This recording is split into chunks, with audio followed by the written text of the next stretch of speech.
Good evening my dear friends. हमारा कारक कल कंप्लीट हो गया था। आई होप उस टॉपिक जो है सभी को समझ में आ गया होगा।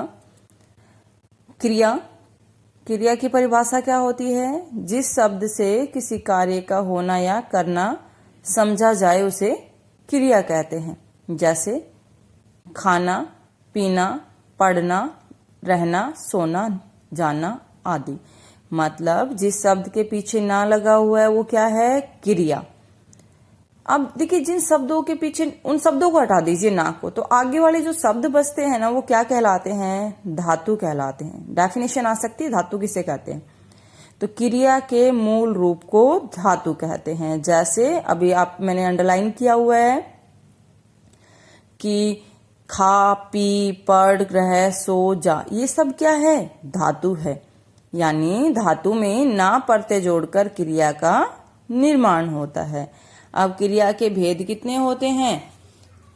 तो देखिए, रचना की दृष्टि से, कर्म या रचना की दृष्टि से, क्रम या रचना की दृष्टि से कितने होते हैं? 2 होते हैं। ये क्वेश्चन ही आता है, कर्म के आधार पर क्रिया के कितने भेद होते हैं? इंपॉर्टेंट क्वेश्चन है, अच्छे से रिवाइज करना इसको। तो कर्म के आधार पर क्रिया के 2 भेद होते हैं, सकर्मक, अकर्मक। सकर्मक क्या होता है? स मतलब कर्म, स मतलब साथ, कर्म मतलब काम, कर्म जो है, यानी जो कर्म जो कर रहा है वो साथ में हो, वो क्या कहलाता है? सकर्मक क्रिया कहलाता है। मतलब जिस क्रिया के साथ कर्म हो या कर्म की संभावना हो तथा जिस क्रिया का फल कर्म पर पड़ता हो उसे सकर्मक क्रिया कहते हैं। किसे कहते हैं? यानी जिस क्रिया का फल किस पर पड़े? कर्म पर पड़े। एग्जाम्पल देखिए, राम फल खाता है, सीता गीत गाती है, खाना, गाना, ये सब क्या है? सकर्मक क्रिया। आपको क्या करना है? मैंने वर्ड लिखे, इन वर्डों को याद कर लेना, यही इनकी पहचान है। एग्जाम में इतना ही आता है, आप इसके हिसाब से आप ये वर्ड याद कर लीजिए एग्जाम के अकॉर्डिंग। पहचान कैसे होगी? पढ़ना, लिखना, खाना, पीना, गाना आदि धातु रूप आ जाए तो सकर्मक क्रिया होती है। यानी पढ़, लिख, खा, पी, इस टाइप से ये धातु रूप अगर आ रहे हैं ना तो वो सकर्मक क्रिया कहलाएगी। ठीक है। राम पुस्तक पढ़ता है, तो राम पढ़ता है क्या? पुस्तक। तो जिसका क्या, किसको, ये क्वेश्चन करने पर जिसके आंसर मिल जाए वो क्या होता है? सकर्मक क्रिया होता है। इसके बाद सकर्मक क्रिया के भी 2 भेद होते हैं, एक कर्मक, द्विकर्मक। एक कर्म यानी जिसमें एक कर्म हो, जो ऊपर हमने एग्जाम्पल पढ़े, राम फल खाता है, सीता गीत गाती है, उसमें एक एक कर्म है, तो इसमें ज्यादा एक्सप्लेन करने की जरूरत नहीं है। जिसमें एक कर्म हो एकर्मक। द्विकर्मक जिसमें 2 कर्म हो, जिसमें 2 कर्म हो। तो पहला है हमारा एग्जाम्पल देखिए, मैं लड़के को अंग्रेजी पढ़ाता हूं। मैं पढ़ाता हूं किसको? लड़के को। क्या पढ़ाता हूं? अंग्रेजी पढ़ाता हूं। देखिए 2 क्वेश्चन, 2 आंसर मिले ना आपको, तो 2 कर्म हो गया। भाई मैं पढ़ाता हूं किसको? लड़के को। किसको? क्या? जब दोनों का ही आंसर एक ही लाइन में मिल जाए इसका मतलब द्विकर्मक है। क्या और किसको अलग अलग आंसर मिले, यानी अलग अलग सेंटेंस में, तो वो कौन सा हो जाएगा? एक कर्मक हो जाएगा। जैसे राम ने रोटी खाई, राम ने खाई क्या? रोटी। इसके अलावा और कोई नहीं है ना इसमें कर्म, तो एक कर्मक। इसमें 2 कर्म है तो क्या हो जाएगा? द्विकर्मक।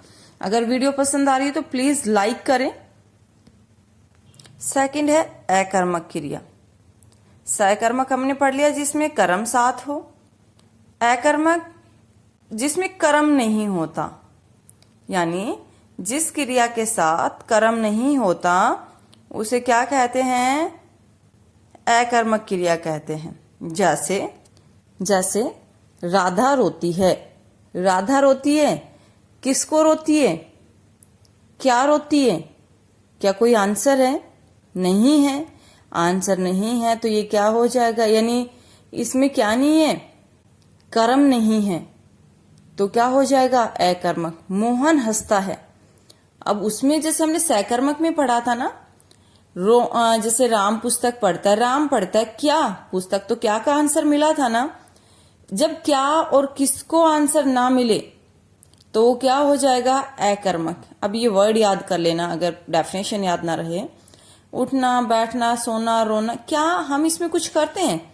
भाई घूमते हैं, फिरते हैं, उदय होना, अस्त होना। भाई सूरज उदय होता है, अस्त होता है, क्या हम इसमें कुछ कर सकते हैं? नहीं। जो नेचुरल चीजें जो होती हैं वो किस में आती है, अकर्मक क्रिया में आती है। ठीक है। सेम वही दिया हुआ है कि प्रश्न करने पर जो है राम फल खाता है, प्रश्न करने पर क्या खाता है, उत्तर मिला हमें फल खाता है। ऐसे बालक रोता है, क्या रोता है, कोई उत्तर नहीं मिलता। किसको रोता है, कोई उत्तर नहीं मिलता। तो रोना क्या हो गया, अकर्मक क्रिया हो गई। तो कर्म के आधार पर क्रिया के दो भेद होते हैं, सकर्मक और अकर्मक। अब ये जो नीचे जो कुछ और भेद दिए हुए हैं अन्य में आता है। तो पहला है प्रेरणार्थक। प्रेरणा मतलब किसी को प्रेरणा, प्रेरित करना। तो डेफिनेशन क्या हो जाएगी, जिस वाक्य में कर्ता स्वयं कार्य न करके किसी दूसरे को कार्य करने के लिए प्रेरित करे, प्रेरणार्थक क्रिया कहलाती है। यानी खुद कार्य ना करे, किसी दूसरे से कार्य करवाए। तो दादी रमा से बच्चों को कहानी सुनवाती है। दादी कहानी सुनवाती है बच्चों को, किससे, रमा से। तो रमा से क्या हो गया, प्रेरणार्थक क्रिया। यानी खुद कार्य नहीं कर रही दादी, दूसरे से करवा रही है, तो प्रेरणार्थक क्रिया। मालिक नौकर से पानी मंगवाता है। मालिक खुद नहीं ले रहा, मंगवाता है, तो क्या हो जाएगा, प्रेरणार्थक क्रिया। बालक मोहन बालक को जगवाता है। अब ये नहीं लिखा ना मोहन बालक को जगाता है, मोहन बालक को जगवाता है। यानी किसी दूसरे से कार्य करवा रहा है। यानी स्वयं कार्य ना करके किसी दूसरे को प्रेरित करे, तो क्या हो जाएगा, प्रेरणार्थक क्रिया। आई होप समझ में आ रहा है आप लोगों को। तो देखिए, जिसमें आपको पहचान कैसे करेंगे, जिसके बाद में अगर आपको आता, आती जैसे क्या दिख जाए, पढ़ते दिख जाए, आता, आती जैसे पढ़ते दिख जाए, वो क्या हो जाएगा, प्रेरणार्थक क्रिया। जैसे सुनवाता, आता, ठीक है। तो मंगवाती, ती, आती, तो ये आ रहे हैं, तो क्या होगा, प्रेरणार्थक क्रिया होगी। पूर्वकालिक क्रिया, यानी पूर्व मतलब पहले, जो क्रिया कर चुका उसके बाद तुरंत जो है व्यक्ति दूसरी क्रिया में लग जाए। डेफिनेशन क्या होगी, जब कोई कर्ता एक क्रिया समाप्त कर उसी क्षण दूसरी क्रिया में लग जाता है, तब पहली क्रिया को क्या कहा जाता है, पूर्वकालिक क्रिया कहा जाता है। कैसे, राम भोजन कर कर सो गया। राम भोजन करके सो गया। भाई सो रहा, अभी फिलहाल क्या कर रहा है, वो सो रहा है। इससे पहले क्या किया, भोजन किया ना, तो भोजन करके में क्या हो जाएगा, पूर्वकालिक क्रिया। मोहन नहाकर चला गया। मोहन नहाकर चला गया, तो चला गया तो अभी जो वर्तमान में जो कर रहा है, इससे पहले कौन सी की, नहाकर। तो नहाकर जो वर्ड है उसमें क्या हो जाएगा, पूर्वकालिक क्रिया। तो आप ऐसे भी कर सकते हैं, जिन शब्दों के पीछे आपको कर पड़ते दिख जाए वो क्या होती है, पूर्वकालिक क्रिया होती है। नाम बोधक क्रिया क्या होती है, यानी नाम बोधक जिसमें संज्ञा अथवा विशेषण के साथ क्रिया जुड़ने से नाम बोधक क्रिया बनती है। क्या हो, संज्ञा अथवा विशेषण के साथ, चाहे संज्ञा हो या विशेषण हो, उनसे क्या बनती है, नाम बोधक क्रिया बनती है। अब संज्ञा देखिए, लाठी, लाठी प्लस मारना, मारना देखिए ना लगा हुआ है ना इसके पीछे, मैंने अभी आपको बताया जिसके पीछे ना लग जाता है वो क्रिया बन जाती है। तो लाठी मारना क्या हो गया, नाम बोधक क्रिया। रक्त खोलना, रक्त खोलना, रक्त मैंने आपको बताया ठोस तरल गैस संज्ञा, जब आपने टॉपिक किया था तो द्रव्यवाचक संज्ञा जो होती है, तो रक्त प्लस खोलना, रक्त खोलना नाम बोधक क्रिया हो गई। यानी जिसमें संज्ञा प्लस क्रिया हो। सेकंड, जिसमें विशेषण प्लस क्रिया हो। दुखी, दुखी प्लस होना, दुखी होना। पीला प्लस पढ़ना, पीला पढ़ना। देखिए सुख दुख, हार जीत और पीला, यानी जिसमें कलर आ जाए, हम विशेषण का टॉपिक भी कर चुके हैं, शायद आपको अच्छे से समझ में आ जाएगा ये। तो जिसमें संज्ञा और विशेषण दोनों शब्दों के बाद क्रिया आ जाए वो क्या होती है, नाम बोधक क्रिया होती है। ये याद रखना आपको। संयुक्त क्रिया, संयुक्त मतलब एक से अधिक। जब कोई क्रिया दो क्रियाओं के मेल से निर्मित होती है या मेल से बनती है।